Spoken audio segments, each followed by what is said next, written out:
English report writing, report on unexpected fire on a garment factory। অর্থাৎ garment ফ্যাক্টরিতে বা পোশাক কারখানায় অনাকাঙ্ক্ষিত অগ্নিকাণ্ডের উপরে একটি প্রতিবেদন রচনা করো।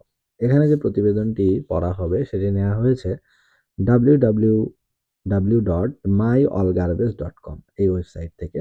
তো কোশ্চেনটা এরকম আসতে পারে যে you are a reporter of a renowned newspaper, যে তুমি একজন নামী সংবাদপত্রের একজন রিপোর্টার বা প্রতিবেদক। You have experienced an unexpected fire on a garment factory, অর্থাৎ তুমি তোমার পোশাক কারখানায় একটি অনাকাঙ্ক্ষিত আগুন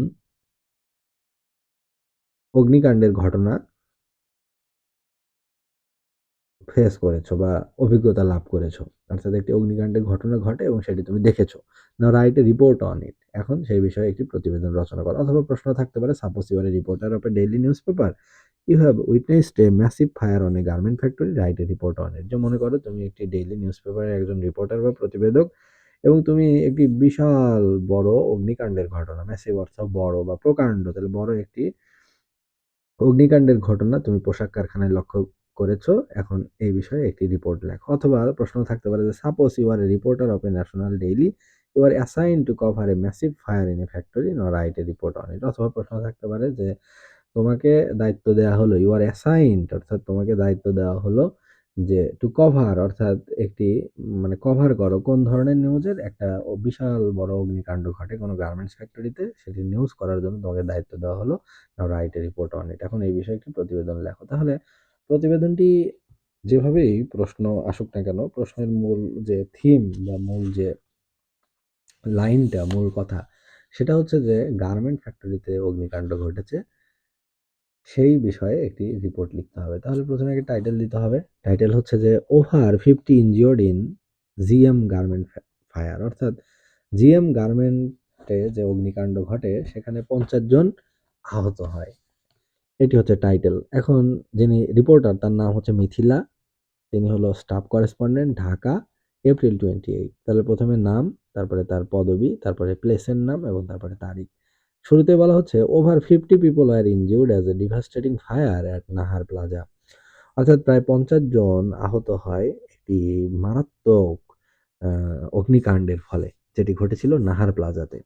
GM garment factory at New Elephant Road in the capital burned down 3 floors of the garment factory yesterday, অর্থাৎ জিএম গার্মেন্ট ফ্যাক্টরি, এই গার্মেন্ট ফ্যাক্টরিটির নাম, এটি অবস্থিত নিউ এলিফ্যান্ট রোডে, অর্থাৎ রাজধানীর এলিফ্যান্ট রোডে নিউ মানে জিএম গার্মেন্ট ফ্যাক্টরিতে আগুন লাগে এবং তার 3টি ফ্লোরে আগুন ধরে এবং গতকাল। The exact cause of the blaze remained clouded in mystery, অর্থাৎ মূল যে কারণ, প্রধান যে কারণ অগ্নিকাণ্ডের, সেটি এখনো রহস্যে ঘেরা। ক্লাউডেড ইন মিস্ট্রি মানে মিস্ট্রি মানে রহস্য, ক্লাউডেড মানে ঘেরা। তাহলে এখনো রহস্যে ঘেরা যে কি কারণে, প্রধানত কি কারণে আগুনটা লেগেছিল এটা এখনো জানা যায়নি। বাট ইট কেম ক্লিয়ার, কিন্তু এটি স্পষ্ট যে that the fire originated at about 4:30 PM from third floor of the 10 story building, অর্থাৎ কিন্তু এটা জানা যায় যে এই 10 তলা বিল্ডিং এর 3 নাম্বার ফ্লোর থেকেই আগুনটি শুরু হয় আম বেলা অর্থাৎ বিকাল 4:30 মিনিটে, 4:30টার দিকে। All flood of the said garment factory went up in flames that soon engulfed the entire plaza. All floor of the said garment factory went up in flames, অর্থাৎ সমস্ত ফ্লোরে এই আগুন ছড়িয়ে পড়ে, আগুনের শিখা ছড়িয়ে পড়ে। That soon engulfed the entire plaza. Engulf শব্দ হচ্ছে গ্রাস করা, যেটি খুব শীঘ্রই পুরো প্লাজাটাকে, পুরো বিল্ডিংটাকে গ্রাস করে, মানে পুরো প্লাজাটাই অগ্নিকাণ্ডের শিকার হয়। Says a first hand report based on accounts given by witnesses and the police, অর্থাৎ বিভিন্ন প্রত্যক্ষদর্শী এবং পুলিশদের ভাষ্যমত থেকে এই কথাটা পাওয়া যায়। Initial losses were estimated around taka 300 million, এবং এই টাকাটা মনে করা হচ্ছে যে কত টাকা ক্ষতি হয়েছে, প্রায় 300 মিলিয়নের মতো। The extent of total damage would stagger into a few more millions, the sources said, এবং উৎস বলছে যে অর্থাৎ যেসব সোর্স থেকে খবর পাওয়া গেছে তারা বলছে যে এই সংখ্যাটা আরো বাড়তে পারে, into a few more millions, যে আরো কয়েক মিলিয়ন মানে ক্ষতির পরিমাণ বাড়তে পারে। Over a dozen firefighting units combated frantically till the evening to control the raging fire that sent billows of black smoke into the air. তাহলে over a dozen firefighting units, প্রায় এক ডজন ফায়ার ফাইটিং বা fire সার্ভিসের unit বা দল কম্ব্যাটেড শব্দের অর্থ যুদ্ধ করা বা সংগ্রাম করেছিল till the evening to control the, অর্থাৎ সন্ধ্যা পর্যন্ত, যেন এই যে রেজিং ফায়ার, এই যে মানে আগুনের যে লেলিহান এটিকে একটু স্টপ করার জন্য বা বন্ধ করার জন্য। That sent billows of black smoke into the air, যেটি বাতাসে মানে কালো ধোঁয়া ছাড়ছিল।